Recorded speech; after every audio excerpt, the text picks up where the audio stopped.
তো হাই friends, job and ডিফেন্সৰ চেনেলটোলৈ তোমালোক সকলোকে স্বাগতম জনাইছোঁ। আৰু এইখিনিতে মই এটা কথা কৈ দিওঁ SSC GDৰ বিষয়ে। যিহেতুকৈ তোমালোকে দেখিছাই আমাৰ কেলেণ্ডাৰ নতুনকৈ আপডেট হৈছে অফিচিয়েল ছাইডত SSC GD 2025-26ৰ বাবে। আৰু তাতে আমাৰ গোটেইখিনি ভেকেঞ্চিৰ লিষ্ট দিয়ে দিছে ধুনীয়াকৈ, কোনটো ভেকেঞ্চি কেতিয়া এপ্লাই হ'ব, কেতিয়া এক্সাম হ'ব, তাৰ ওপৰত গোটেইখিনি কথা আমাৰ ধুনীয়াকৈ ডিটেইলিং বুজাই দিছে। আৰু এটা কথা কওঁ, আমাৰ যিহেতুকৈ আমি SSC GDৰ লগত বেছিকৈ ৰিলেটেড থাকোঁ বা বেছিকৈ লাগি আছোঁ, চ' সেইটো কথা কৈ দিওঁ। আমাৰ নেক্সট ভেকেঞ্চিটো যিহেতুকৈ অক্টোবৰত আমাৰ এপ্লাইৰ ডেট আছে বুলি তাত এটা উল্লেখ কৰিছে। সেইটো টেণ্টেটিভহে, অলপ হয়তো আকৌ অক্টোবৰৰ আগা পিছা হ'ব পাৰে, কিন্তু আমি এটা কথা গম পালোঁ যে অক্টোবৰ টু নৱেম্বৰৰ ভিতৰত আমাৰ যেনেকৈ নহওক এপ্লাই হ'ব। আৰু আগৰ দৰেই, আগৰ ভেকেঞ্চি কেইটাৰ দৰে আমাৰ জানুৱাৰী টু ফেব্ৰুৱাৰীৰ ভিতৰত আমাৰ এক্সামটো যেনেকৈ নহওক ৰিটেন এক্সাম পাতি দিব।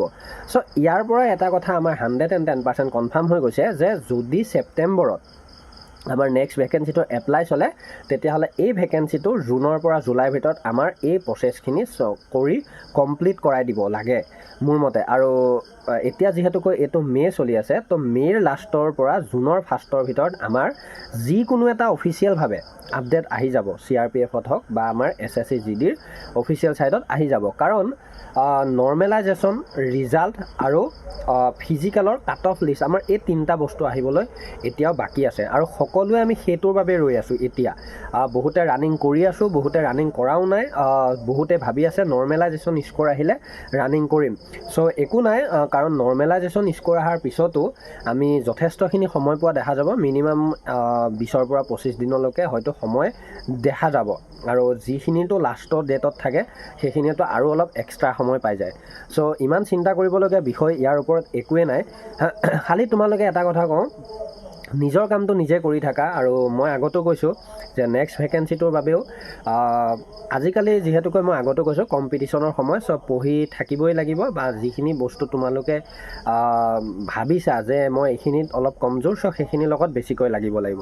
আৰু এটা কথা কওঁ, আগতেও কৈছোঁ যে নতুন কেণ্ডিডেটখিনি জড়িত হৈ ল'বা। আৰু মই গ্ৰুপ বনাম বুলি সেইদিনাই কৈছিলোঁ, কিন্তু গ্ৰুপটো এতিয়ালৈকে বনোৱা হোৱা নাই। অতি সোনকালে নতুন কেণ্ডিডেটৰ বাবেও গ্ৰুপটো মই বনাই দিম 26ৰ ভেকেঞ্চিৰ বাবে। আৰু আমি তাৰ ওপৰতো বিভিন্ন কথা পাতিম, কাৰণ এপ্লাই কৰোঁতে বহুতে ভুল কৰাৰ বাবে এইবাৰ বহুত ভাল ভাল কেণ্ডিডেটৰে কিন্তু ফৰ্ম ৰিজেক্ট হোৱা দেখা গ'ল। চ' সেইকাৰণে কৈছোঁ নেক্সট ভেকেঞ্চিটো যাতে তেনেকুৱা ভুল নহয়। চ' সেইটোৰ বাবে আমি নিশ্চয় ডিটেইলিং কথা পাতিম। আৰু যিসকল চেনেলটোত ভিজিট কৰা নতুনকৈ, জড়িত হৈ ল'ব পাৰা জব এণ্ড ডিফেন্সৰ লগত। আৰু মোৰ তলত ইমেইল ID থাকিব। মই একচুৱেলি ইনষ্টাগ্ৰাম ID থাকিব। ইনষ্টাগ্ৰাম IDটো মই বেছি দিন হোৱা নাই খোলা, একেবাৰে নতুন। মই আগতে ইনষ্টাগ্ৰামত তেনেকৈ নাছিলোঁ। চ' তাত পাৰিলে ফ'ল' কৰি মেছেজ কৰিব পাৰিবা। কিছুমান কথা তোমালোকৰ যদি থাকে SSC GDৰ ওপৰত পাতিব পাৰিবা, ল'ৰা ছোৱালী। আৰু লগতে মই আৰু এটা কথা কৈ দিওঁ, তোমালোকে ইম্পৰ্টেণ্ট বেছি কথা থাকিলে আমাৰ গ্ৰুপতো সোমাই ল'ব পাৰিবা। গ্ৰুপৰ লিংক তলত থাকিব।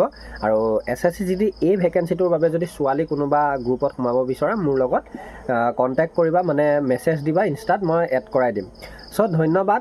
ইয়াৰ ওপৰত আমি বিভিন্ন কথা পাতিম, লাইভত আহিম ইয়াৰ পিছত। SSC GDৰ আমি মেডিকেলৰ ওপৰত যথেষ্ট কথা এতিয়াও পাতিব লগা হৈ আছে।